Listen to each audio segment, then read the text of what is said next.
episode 43. Apa kau gila? Jelas-jelas aku sudah menandatangani surat yang kau beri 4 tahun yang lalu, ucap Diva menatap Azal sambil menangis. Kau salah. Seharusnya kau memperhatikan surat itu sebelum kau menandatanganinya. Itu adalah surat perceraian palsu, ucap Azal menatap Diva. Diva kaget dengan apa yang dikatakan Azal. Ia merasa dirinya dipermainkan oleh Azal. Tidak, itu tidak mungkin. Jelas-jelas aku melihatnya. Itu dari pengadilan agama, ucap Diva menatap Azal dengan tatapan yang begitu dalam. Kau tidak percaya? Aku masih menyimpannya. Dengar, aku memalsukan surat itu hanya untuk membuat Luna percaya. Dengar, saat Luna meminta aku menceraikanmu, aku merasa aku tidak sanggup.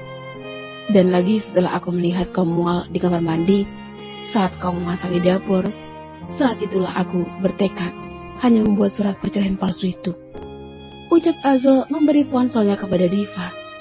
Benar saja, ternyata di ponsel itu terlihat surat cerai yang ditandatangani Diva yang dipotret Azal. Setelah itu, diamati oleh Diva. Ternyata surat itu memang benar-benar surat palsu. Mengapa kau mempermainkan aku? Ucap Diva menatap mata Azal. Aku mencintaimu, ucap Azal gugup. Tutup mulutmu. Jangan bilang hal menjijikan itu di depanku. Kau benar-benar keterlaluan, Azal. Aku membencimu, ucap Diva menangis. Azal meraih tangan Diva dan menariknya ke dalam pelukannya. Maafkan aku menyesal, ucap Azal memeluk erat Diva. Kau jahat. Kau laki-laki jahat, ucap Diva memukul pelan lengan Azal. Lampiaskan saja kemarahanmu padaku, ucap Azal terus memeluk Diva. Sungguh di hati Diva masih belum bisa menerima kenyataan itu. Lepaskan aku, ucap Diva melepas pelukan Azal. Diva berlari menuju Alfa dan Abel. Sayang, ayo ikut Mami pulang sekarang, ucap Diva memegang tangan Abel dan Alfa. Tidak, Mami. Abel masih mau main sama Opa. Diva, jangan bawa mereka, ucap Tuan Beler. Papa masih bisa bertemu sama mereka kok lain waktu, ucap Diva menarik Abel dan Alfa masuk ke dalam mobil Dimas yang telah parkir tepat tak jauh dari sana. Opa! Tangis Abel, sementara Tuan Beler memegang dadanya yang terasa sakit. Azil, papamu! Teriak Marisa. Papa baik-baik saja, ucap Azil khawatir sambil sesekali menatap mobil Dimas yang kian menjauh. Kazil, sudah sekarang kita bawa Om Beler pulang saja, ucap Sela. Mereka pun memutuskan untuk pulang karena kondisi Tuan Beler yang tiba-tiba saja menjadi memburuk, karena tidak mau berpisah dengan kedua cucunya.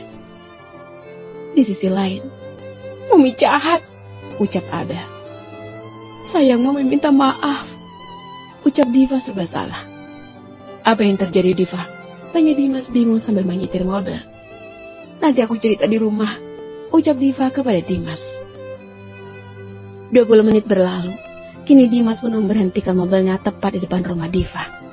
Tanpa berkata sepatah kata pun, Alfa dan Abel berlari masuk ke dalam rumah. Sementara Dimas hanya menatap mereka dengan kebingungan. Diva, apa yang sebenarnya terjadi? Tanya Dimas semakin bingung. Dimas, aku menarik Alfa dan juga Abel yang sedang bermain dengan Papa Beler. Saat aku tahu ternyata aku ini masih istri sah Azal, ucap Diva, memegang kepalanya yang terasa sakit akibat terus menangis. Mendengar ucapan Diva, hati Dimas seakan dipanah oleh sejuta anak panah. Terasa perih dan begitu sakit. Harapannya untuk memperi istri Diva seakan musnah. Benarkah? Bagaimana mungkin? Tanya Dimas menahan sakit di hatinya. 4 tahun lalu, saat aku menandatangani surat cerai yang diberikan Azal, ternyata itu palsu, ucap Dimas menangis sambil menutup wajahnya. Benarkah? Aku rasa itu bagus. Kau dan Azal masih suami istri, dan itu kabar baik untuk kedua anakmu. Tidak, Dimas. Dia telah mempermainkan aku selama 4 tahun, hanya demi wanita itu, ucap Diva menatap kosong. Diva, buanglah sifat egomu. Pikirkan anak-anakmu. Mereka sangat membutuhkan sosok seorang ayah di masa kecil ini, Diva. Aku senang jika kalian tidak berpisah, ucap Dimas memegang pundak Diva. Tidak, Dimas. Aku tidak mau. Dia telah menyakitiku dan anak-anakku. Aku tidak bisa kembali padanya. Diva, yang kau tahu hanyalah dia yang membuat kesalahan di masa lalu, hingga membuatmu sakit hati dan menderita. Tapi lihatlah sisi lain dari Azel. Selama 4 tahun, dia selalu mencarimu.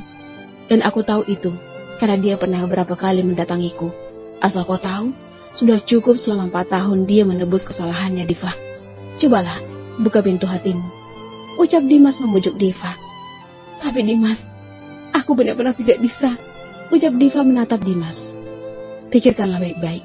Aku hanya minta, hilangkan keegoisanmu. Kalau begitu aku pulang. Ini sudah malam. Aku tidak ingin ada kesalahpahaman, ucap Dimas kepada Diva. Baiklah, hati-hati, dan terima kasih, ucap Diva menatap Dimas yang masuk ke mobil. Sama-sama, ucap Dimas tersenyum tipis, kemudian mulai melaju ke mobilnya. Diva kembali masuk ke dalam rumah. Ia berjalan menuju kamar Alfa dan Abel. Abel, Alfa, boleh Mami masuk sayang? Ucap Diva mengetuk pintu kamar Abel dan Alfa. Tetapi tidak ada satupun jawaban dari kedua anaknya. Diva pun memutuskan untuk masuk ke dalam kamar kedua anaknya tersebut. Terlihat Alfa dan Abel yang sudah tertidur lelap dengan mata yang sembab. Sayang, maafin Mami ya. Bukan maksud Mami untuk memisahkan kalian dari Dedi. Namun kalian masih terlalu kecil untuk tahu bagaimana sakitnya perasaan Mami saat ini, ucap Diva mengelus rambut Alfa dan Abel. Tanpa Diva sadari, Alfa dan Abel hanya pura-pura tidur. Good night sayang, ucap Diva mencium kening Alfa dan Abel. Diva merasakan begitu bersalah kepada kedua anaknya. Ia pun memutuskan keluar dari kamar Alfa dan Abel karena tidak ingin keduanya sadar akibat suara tangisannya. Apa yang harus aku lakukan sekarang? Batin Diva sambil duduk di kursi ruang tamu sendiri. Sementara Alfa dan Abel, mereka membuka matanya dan saling pandang. Aku rasa aku salah jika bilang Mami jahat, ucap Abel membenarkan posisinya menjadi duduk. Abel, sudahlah, seharusnya kita bisa mengerti keadaan Mami, ucap Alfa memegang tangan sang adik. Kakak, katakan apa yang sebenarnya Mami alami. Mengapa Mami bilang jika kita masih terlalu kecil untuk mengerti apa yang Mami rasakan di hatinya, ucap Abel kepada Alfa. Aku juga tidak tahu. Yang jelas, Mami terlihat membenci Dedi. Mungkin ada suatu kesalahan yang Dedi berbuat saat di masa lalu. Adikku, dengarkan aku. Apapun yang terjadi kepada Mami dan Dedi di masa lalu, janganlah membenci mereka. Dan kita tidak pantas ikut campur. Yang perlu kita lakukan adalah bagaimana caranya agar kita bisa menyatukan keduanya kembali, ucap Alfa begitu bijaksana terhadap adiknya. Kau benar, mengapa tiba-tiba kau jadi sebijak ini, ucap Abel memeluk Alfa. Karena kau tidak pernah melihat sisi baikku, kau selalu melihat sisi burukku, canda Alfa sambil membalas pelukan sang adik. Kau ini bisa saja, ucap Abel melepaskan pelukannya, kemudian menatap manja sang kakak. Nah gitu dong, baru adikku yang manis. Kau jangan terlalu memikirkan hal itu lagi ya. Berjanjilah padaku, jangan membuat Mami sedih ataupun berkata kasar kepadanya, ucap Alfa memegang kedua pipi Abel. Baiklah, aku mengerti dan aku berjanji. Tunggu, apa kau ingat? Besok adalah hari ulang tahun Mami, ucap Alfa melihat kalender dinding kamarnya. Astaga benar, lalu apa yang harus kita lakukan? Ucap Abel membelalakan matanya.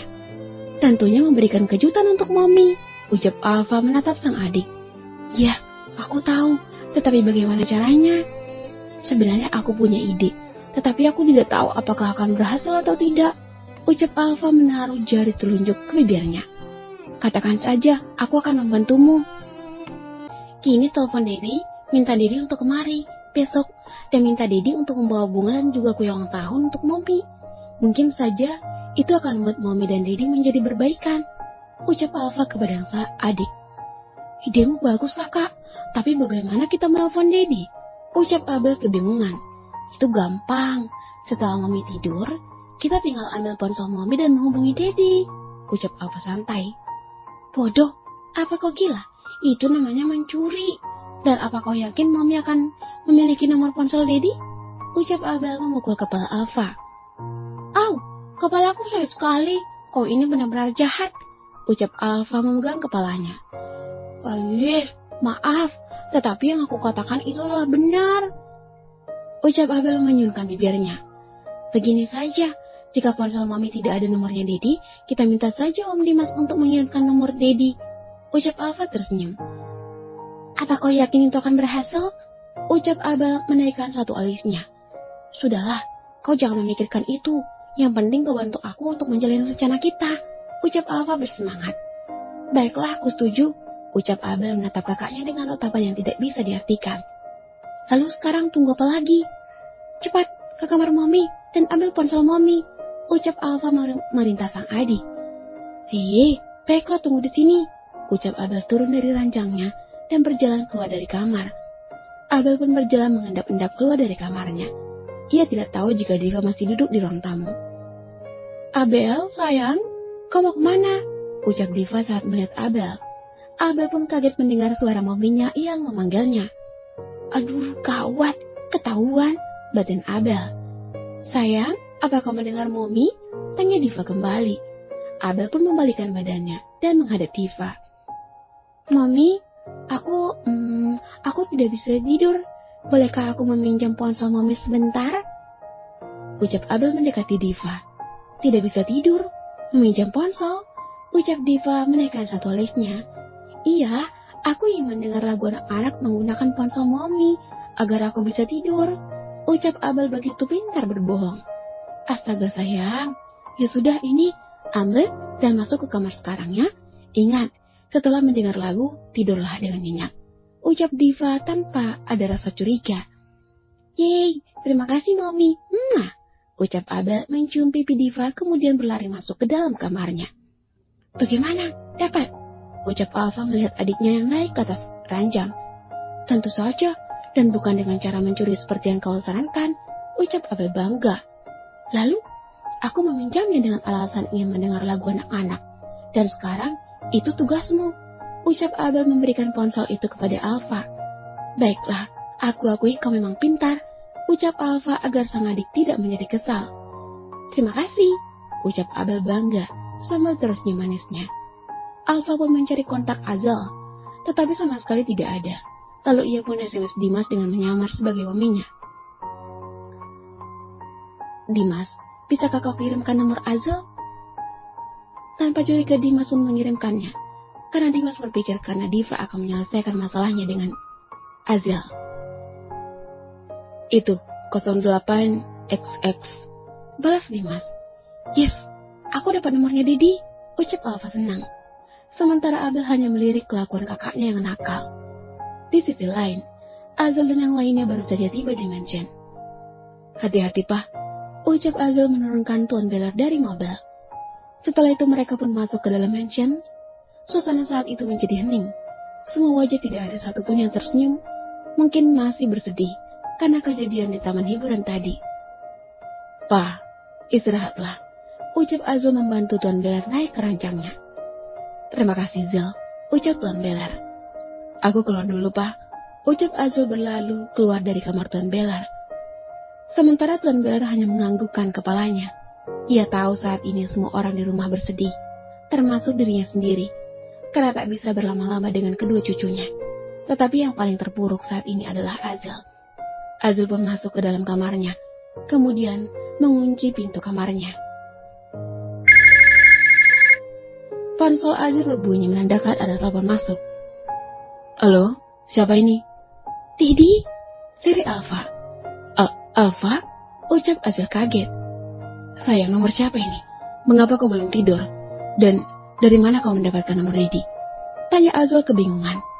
Dedi, maaf aku mengganggu. Dedi tidak perlu tahu itu semua. Yang jelas aku dan Abel ingin mengajak Dedi bekerja sama, ucap Alfa di seberang telepon. Bekerja sama? Tanya Azel semakin dibuat kebingungan oleh sang anak. Iya, besok adalah ulang tahun Mami. Datanglah kemari dengan surprise. Dedi, siapa tahu Mami tidak akan marah lagi sama Dedi, ucap Alfa begitu pintar. Azel terdiam dan menatap arah kalendernya. Ternyata memang benar, besok adalah hari ulang tahun Diva. Dedi, kenapa Dedi diam? Apa Dedi tidak setuju? Ucap Alfa lagi. Tidak sayang, Dedi malah sangat setuju. bilang sama Abel, kita akan bekerja sama untuk merebut hati Mami kembali. Ucap Azel semangat. Benarkah? Terima kasih Dedi atas kerjasamanya. Kalau begitu, aku tutup telepon dulu sebelum Mami datang. Ucap Alfa kemudian mematikan telepon secara sepihak. Azel tersenyum hangat saat kedua anaknya begitu pintar, tetapi ia bingung tidak tahu apakah rencana itu akan berhasil atau tidak untuk meluluhkan Diva. Hampir semalaman Azel memikirkan kado apa yang harus ia berikan kepada Diva. Setelah begitu lama berpikir, akhirnya ia pun menemukan kado yang cocok untuk Diva.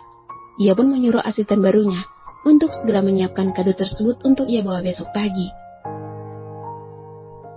Setelah merasa tenang karena sudah menemukan kado yang cocok, Azel pun memejamkan matanya dan mulai larut di dalam mimpi.